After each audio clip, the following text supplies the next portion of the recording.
A teacher told a 12-year-old black boy he didn't belong in the advanced science class. The next morning, his grandfather pulled up in a Rolls-Royce and calmly turned the entire school upside down. The call came just after 11:30 a.m. Elijah Briscoe was beneath the hood of a rusted Chevy Silverado in the back lot of his repair shop just off Route 29 in Auburn, Alabama. Sweat beaded under his ball cap, his shirt stuck to his back, and the only thing on his mind was whether the radiator hose he was replacing would hold. Then his phone rang. He wiped his hand on a towel, picked up, and heard the voice of the assistant principal. "Mr. Briscoe, we need you to come pick up your son." That was it. No explanation, no concern, just a command wrapped in a cold tone. Elijah didn't argue. He never did. He threw the towel down, locked the garage, and headed to Parker Middle School with grease still under his nails. When he walked into the office, Emery sat quietly in a chair by the wall. His backpack was zipped, his eyes low, hands folded. There was no anger in him, just stillness. The teacher stood by the front desk with a tight smile. Her name was Ms. Chalmers. White, mid-40s, dressed in beige slacks and a floral blouse that said, "I'm in control." "Elijah," she said, using his first name like they were friends, "we had a bit of a disruption today in our advanced science class." Elijah looked down at his son, then back at her. "What kind of disruption?" She lowered her voice. "It's more of a placement issue, really. Emery's having trouble keeping up with the pace and, well, I just think we need to be realistic about expectations." Elijah's jaw clenched, but he kept his tone flat. He's had straight A's in science since 3rd grade. "I understand, but there's more to it than grades," she replied, lightly brushing her hair behind her ear. "He doesn't participate. He hesitates. Frankly, I think it might be a confidence thing." Elijah raised an eyebrow. "Or maybe it's how he's being treated." She gave a polite laugh. Quick, uncomfortable. "It's not like that. We're just trying to find the best fit. He might do better with a more hands-on curriculum. Something aligned with his background." Elijah's face didn't change, but his silence sharpened. "His background?" She gestured vaguely. "His family. I mean, no offense, you run a farm and a shop. That's honest work. I just think his talents might shine more in practical subjects." That was the moment Elijah realized it wasn't about science. It wasn't about performance. It was about assumption. Quiet, dangerous assumption. He stepped forward slowly, took Emery's backpack from the chair beside him, and looked at his son. "You all right?" Emery nodded once. Then Elijah turned back to Ms. Chalmers. His voice was steady. "You said this school wants what's best for my son?" "Of course," she said too quickly. "Then don't pull him out because you don't understand him." Before she could respond, he opened the door, and Emery followed him out without a word. The two walked across the parking lot, the Alabama sun pressing down hard. Elijah didn't say anything until they got to the truck. He opened the passenger side, helped Emery in, and shut the door. Back behind the wheel, Elijah sat there with his hands resting on the steering wheel for a long moment. He could feel the anger start to rise, but he swallowed it. He turned to his son. "You're not the problem, Emery. You hear me?" "Yes, sir." "She said you don't belong." Elijah tapped the wheel once with his palm. "She's right about one thing, though." Emery looked up. "You don't belong in a place that don't know who you are." They drove home in silence. Not the kind that separates people, but the kind that says everything that needs saying. But what nobody saw coming was who would show up at that school the next morning. The next morning began like any other at Parker Middle School. Kids spilled out of buses, backpacks thumping against their backs, shoes scuffing up the concrete. Teachers stood at the front entrance holding coffee cups, glancing at their watches, calling out reminders for tardy slips. Everything felt ordinary, until it didn't. At exactly 7:52 a.m., a sound no one expected cut through the morning chatter. Not loud, just clean. The low purr of an engine that didn't stutter. Heads turned. A sleek black Rolls-Royce Phantom glided down the lane in front of the school, its chrome grille catching the early sun. It was spotless, elegant, and so far out of place it might as well have landed from another planet. 8th grader Shane Wiggins elbowed his friend. "Yo, is that a celebrity? That's got to be the mayor or something," someone else said, but it wasn't. The rear passenger door opened, and out stepped a tall man wearing a dark grey suit and polished shoes that shined like glass. His hat was classic, his pocket square folded tight. Every movement was deliberate, calm. Some recognized him immediately. Others whispered, "Is that Emery's grandfather?" It was. Walter Briscoe, former cattle broker, former land developer, and as of last year, retired philanthropist with a resume longer than a Sunday sermon. Most kids just knew him as the man who showed up to Emery's science fair last fall and quietly bought lunch for every student who had stayed late. Walter didn't make a show of it. He walked around the car, opened the rear door again, and out stepped Emery, backpack slung over one shoulder, wearing the same expression as yesterday. Focused, quiet. Walter put a hand gently on Emery's back. "You ready?" Emery gave a small nod. They walked toward the school's front entrance. The crowd of students parted like water. Ms. Chalmers stood by the doors, half a bite into her bagel. She froze when she saw them. Walter didn't speak first. Emery did. "Morning, Ms. Chalmers." Her mouth opened. "Emery, We weren't expecting—" Walter extended his hand to her. "Walter Briscoe. I believe you spoke with my son yesterday." Ms. Chalmers shook it lightly, unsure what to say. Yes, of course. I didn't know you were coming by today." "I know," Walter said with a small, unreadable smile. "But I figured it's time we all got a better understanding." He gently guided Emery toward the main office, nodding at a few curious onlookers along the way. His steps were slow but steady, like a man who knew exactly where he was going and why. Inside, the secretary looked up, startled. "I'd like a word with Principal Denham and Ms. Chalmers," Walter said, still calm. "I've cleared my morning." The secretary blinked. "Of course, Mr. Briscoe." "One moment." Emery sat down in the same chair from the day before. Only this time, his head wasn't down. Walter remained standing, his hands clasped behind his back. The principal appeared moments later, trying not to look flustered. "Mr. Briscoe, didn't expect you so early." "I didn't come to make a scene," Walter said. "I came to ask some questions." The principal exchanged a quick glance with Ms. Chalmers. "Of course. Right this way." Walter turned to his grandson. "Wait here for a moment, Emery. I won't be long." "Yes, sir." As Walter followed the adults down the hallway, Emery watched them go. His heart thumped hard in his chest, but not from fear this time. Something else. Like maybe, for the first time, someone actually believed him. Outside the front window, the Rolls-Royce still sat gleaming at the curb. A line of 6th graders had gathered behind it, peeking through the tinted glass, whispering guesses about who the man in the suit really was. They had no idea. But he wasn't just there to drop his grandson off. He had a meeting to attend. The door clicked shut behind them. Walter Briscoe stepped into the conference room like he'd stepped into dozens of others before. Clean table, dull lighting, chairs that squeaked too easily. But what made this one different wasn't the decor. It was the quiet nervousness on the faces of the people seated across from him. Principal Denham adjusted his tie. He was a thin man, early 50s, with a slight cough he tried to suppress. Ms. Chalmers sat beside him, arms folded tightly, a smile forced into place like a mask she'd forgotten how to take off. Walter didn't sit immediately. He placed a slim folder on the table and kept his hand on it. "I won't take too much of your time," he began, his voice even. "I understand there's been some concern about my grandson's placement in your advanced science program." Miss Chalmers leaned forward. "We want what's best for Emery. We're trying to match students with the environment where they can succeed." "Is that so?" Walter tilted his head slightly. "And this environment?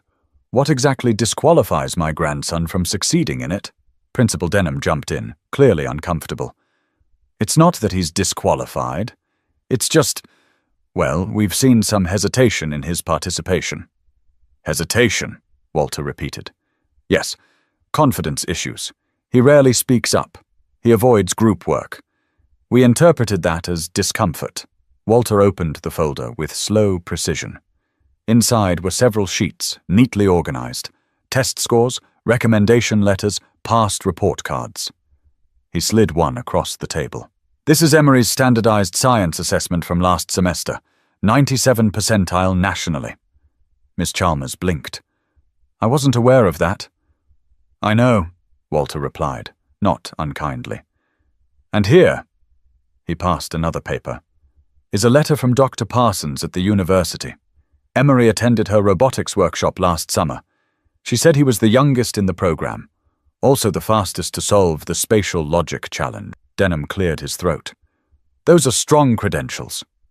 They are, Walter said. So let me ask again. What disqualifies him? The room went still. Ms. Chalmers' lips parted, but nothing came out. Walter sat down now, slowly, resting both hands on the table. I've sat in hundreds of rooms like this, he said, some with real power behind them, some with only the illusion of it. But the one thing I always look for is honesty. So I'll ask you, Ms. Chalmers, what is it about my grandson that makes you think he doesn't belong here? Her face reddened slightly. I didn't mean to say he doesn't belong. I just think there may be a better fit. Something more tactile, more skill-based. Perhaps something agricultural. Agricultural, Walter repeated, almost tasting the word. Because his father runs a farm and fixes engines? There's nothing wrong with that, she said quickly. You're right, Walter replied. There's absolutely nothing wrong with that. In fact, it built everything my family owns, including that car parked outside. Neither of them said a word. Walter leaned forward. Let me make this very plain. The problem is not the program. The problem is your assumptions. You look at a quiet boy with worn shoes and a lunch he didn't buy from your cafeteria, and you assign him a ceiling. You limit him without saying it out loud. Miss Chalmers swallowed hard. Elijah didn't speak up yesterday, Walter continued, because he knew arguing with you wouldn't change anything. But I didn't come here to argue. I came here to remind you of something. He stood again, buttoned his jacket. There is no look, no job, no income bracket that defines brilliance. But there are people in this very building, who try to clip wings before they've even seen how far a child can fly. Principal Denham spoke up, softer this time. What are you asking us to do? Walter looked him straight in the eye. I'm asking you to let my grandson learn, without being measured by anything other than his mind. But what Walter said next shifted the entire energy of that school. Walter didn't sit back down. He let the weight of his words settle. The room had shifted. He could feel it. The air wasn't combative anymore. It was exposed. Principal Denham glanced at the folder again, then at Ms. Chalmers, who was now staring at the edge of the table like it held answers she couldn't find. Walter gave them both a moment, then continued. Still calm, still measured. I grew up in Tuskegee, not far from here, he said. My father had third-grade education, but he made sure every one of us knew how to read blueprints and calculate profit margins before we could drive a tractor. He loosened his jacket. I worked cattle until I was 30. Saved every dollar I could. Bought my first parcel of land in Chambers County in '81. When banks wouldn't give me loans, I bought equipment secondhand, rebuilt it myself. You know who gave me my first line of credit? Denham shook his head slowly. Ms. Linda Rosen, the secretary at First National. Not the bank president. A secretary. She told me, Mr. Briscoe, if you make good on this, maybe they'll finally listen to you. He paused. I made good. And then some. He let the silence linger before going on. I don't share this to brag. I share it because people in this town, some of them sitting in classrooms and offices, forget that success doesn't come in one uniform. It doesn't always wear a college sweatshirt or speak with a perfect accent. Sometimes it shows up with calloused hands and a quiet voice. Walter turned to Miss Chalmers. You looked at Emory and thought he was out of place. But you didn't ask where he came from. You didn't ask what he's capable of. You just assumed. She finally spoke. Her voice wasn't defensive anymore. It was small. I didn't mean it that way. I believe you, Walter said. That's what makes it worse. Because it means you didn't even notice. Denham shifted in his chair. Mr. Briscoe, I want to thank you for coming in. Truly. This is eye-opening. Walter's tone didn't change. It should have been obvious from the beginning. But I'm not here to scold anyone. I'm here to hold the door open wider. He placed one more paper on the table. This is a breakdown of the Walter and Hattie Briscoe Foundation. Over the last 10 years, we've funded 132 scholarships for underrepresented students across Alabama. 7 of them went to graduates of Parker Middle. One of them is now teaching biology at a school in Mobile. Denham stared at the document, lips parted. You've been donating to this school? He asked. Walter gave a light shrug. Not directly. Quiet support is sometimes the most honest. He straightened up. But silence has a cost. And when it begins to hurt children, it's time to speak. Ms. Chalmers folded her hands, her face pale now. Mr. Briscoe, I owe Emery an apology. You do, he said simply. I didn't think I was hurting him. I thought I was guiding him. Walter nodded, just once. Then I hope today teaches you to ask more than you assume. Principal Denham stood. We'll re-enroll Emery in the program, immediately, and I'll personally make sure he's given the support, not judgment, he needs. Walter gave a polite smile. That's a start. He turned and walked to the door, but paused just before he opened it. There's one more thing. Denham looked up. Yes? I'd like to speak to the parent council. Tonight. Open meeting. That might be difficult to arrange on such short... Walter cut him off with a single look. I think it'll be easier than you expect, but Walter wasn't done. He wanted the parents to hear it too. By 6:45 p.m., the cafeteria at Parker Middle School was packed. Metal folding chairs lined up in crooked rows.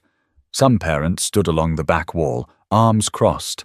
A few teachers filtered in, whispering in small clumps by the windows. Word had spread fast.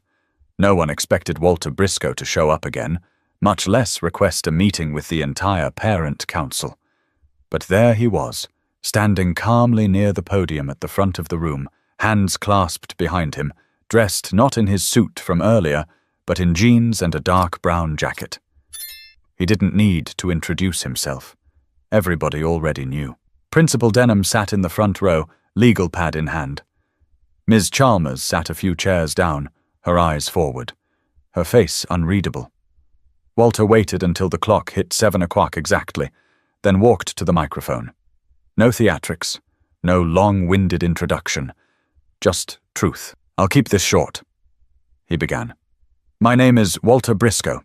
My grandson Emery is in the 7th grade here. A few murmurs in the crowd. Heads turned toward each other. He let it settle before going on. Yesterday, Emery was pulled from his advanced science class. The teacher suggested he'd be better suited for something else, something more aligned with his background. He looked around the room. I was raised to keep my head down. Work hard. Let results speak. But silence doesn't always fix what's broken. Sometimes silence lets it keep growing. He paused. My grandson isn't failing. He's not behind. He isn't misbehaving or lazy or lost. He's brilliant. But someone looked at him and decided brilliance didn't look like that. A woman in the back cleared her throat and said, What did she actually say? Walter didn't blink. She told his father he might do better with a more hands-on path. Because we run a farm. Because we wear work boots. There was a low rumble through the crowd now, some uncomfortable shifting, a few faces tightening. Walter held up a single sheet of paper. This is Emery's latest science score.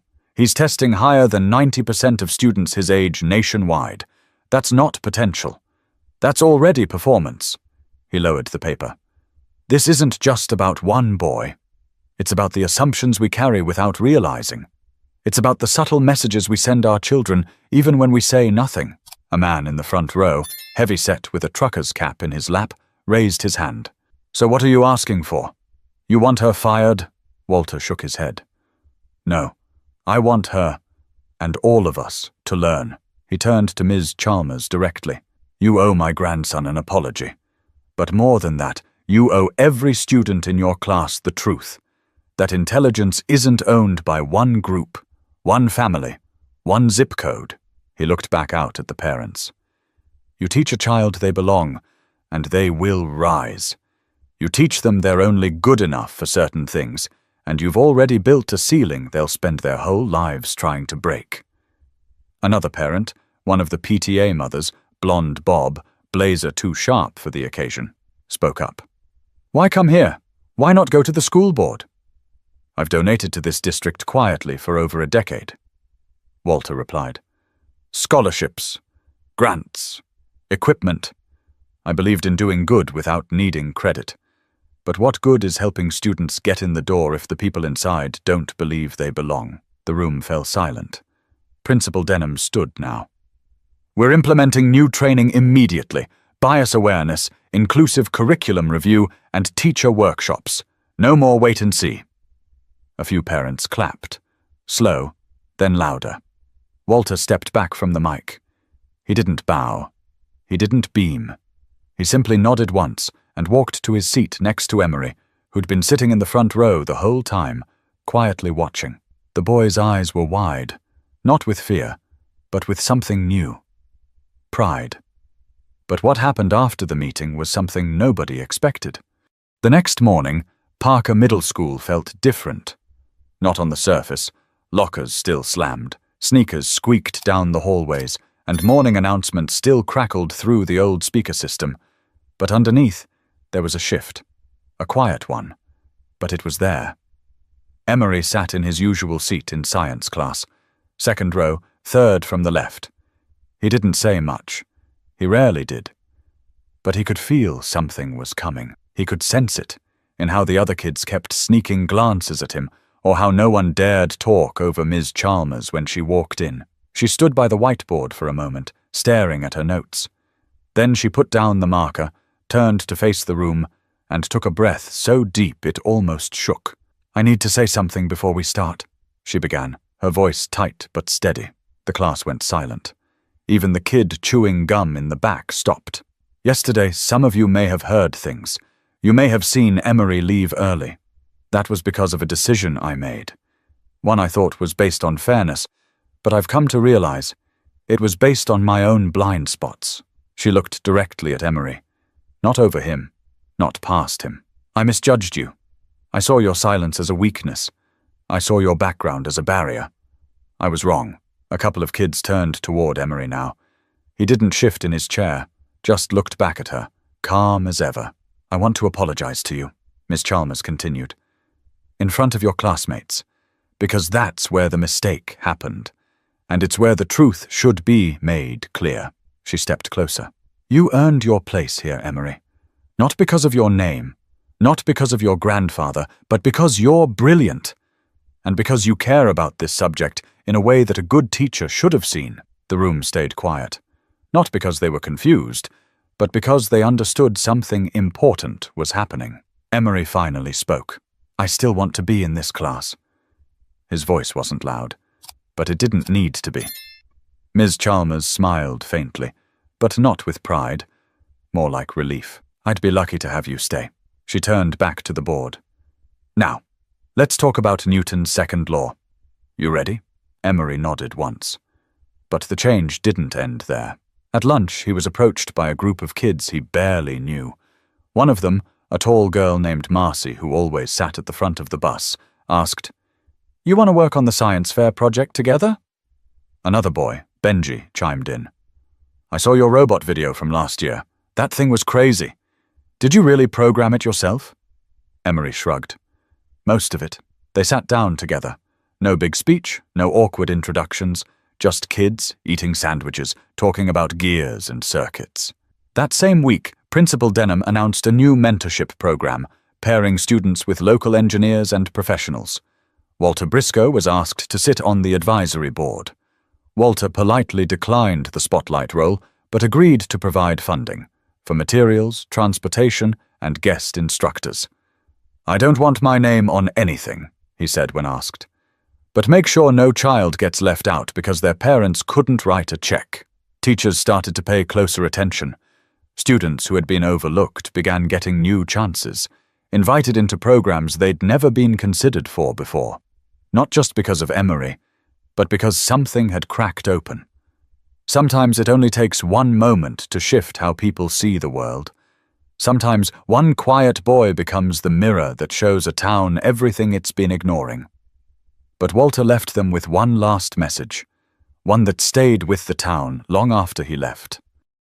Walter didn't stay long after things settled. He'd made his point, and he wasn't the kind of man who lingered to collect applause. A week after the parent assembly, he sent a handwritten note to the principal and quietly resumed his usual rhythm. Mornings on the land, evenings with his books, and Sundays in the same pew he'd occupied for 30 years. But before he stepped back fully, he asked Emery to walk with him. It was Saturday. Warm, humid. The air smelled of soil and fresh hay. They walked along the edge of the property, past the rows of equipment that hadn't moved in years, but still stood like monuments to hard work. Walter wore his work boots that day. Not the dress shoes, not the polished look, the ones with the worn soles and cracked leather. "I heard you stayed in the class," he said without looking at Emery. "I did. And how's that teacher of yours now?" Emery smirked a little. "Still figuring things out, I think." Walter chuckled. "That's good. Growth slower in some people than others." They kept walking. "I know you wanted me to fight," Walter said after a while. "You didn't say it out loud, but I saw it on your face that day. When your father didn't argue. When you thought we'd just let it go." "I didn't understand why he didn't say anything," Emery admitted. "He just left." Walter stopped walking, looked at his grandson straight on. "Your father's been fighting his whole life. He just doesn't do it the way they expect. Sometimes the strongest men are the quietest ones in the room." Emery didn't speak right away. Then, "But you didn't stay quiet." "I knew it was time," Walter replied. "Not for me, for you. Because if I didn't, they'd try to shrink you down until you fit in their frame. And once a boy starts believing the limits someone else puts on him, it's hard to unlearn that." They stood under the shade of an old pecan tree, one Walter's own father had planted when he was Emery's age. Walter leaned against the trunk. "Listen to me, son. You will walk into rooms where people will size you up before you even speak. Some will write you off the second they hear your last name, or see your shoes, or hear where your family's from." He paused. "But what they don't know, what they can't know, is what's inside you, what you've seen, what's been poured into you." Emery nodded slowly. "Don't ever mistake a soft voice for weakness. And don't let anyone tell you your roots mean you're meant to stay in the dirt." They stayed there a while. No lesson planned, no speech rehearsed, just a conversation between two generations who knew the same road, though one had paved it for the other. Later that year, Emery won second place at the state science fair. Not because of a big name behind him, not because of a car at the curb, but because he built something real. A prototype irrigation system designed for low-income farms. He called it the quiet circuit. When asked why, he said, "Because even the quiet things can change everything." Back at Parker Middle School, Ms. Chalmers started every semester with a new message written in big, bold letters on her classroom wall. "Potential isn't visible. You have to be willing to look for it." Some students read it. Some ignored it. But the ones who'd been there the year Emery sat in silence, they remembered. They remembered the Rolls Royce, the man in the boots, and the boy who didn't raise his voice but still managed to be heard. Because sometimes the real lesson isn't taught in a classroom. It's lived through the people brave enough to speak when it matters. So what about you? What assumptions are you still carrying? And more importantly, who are you handing them to?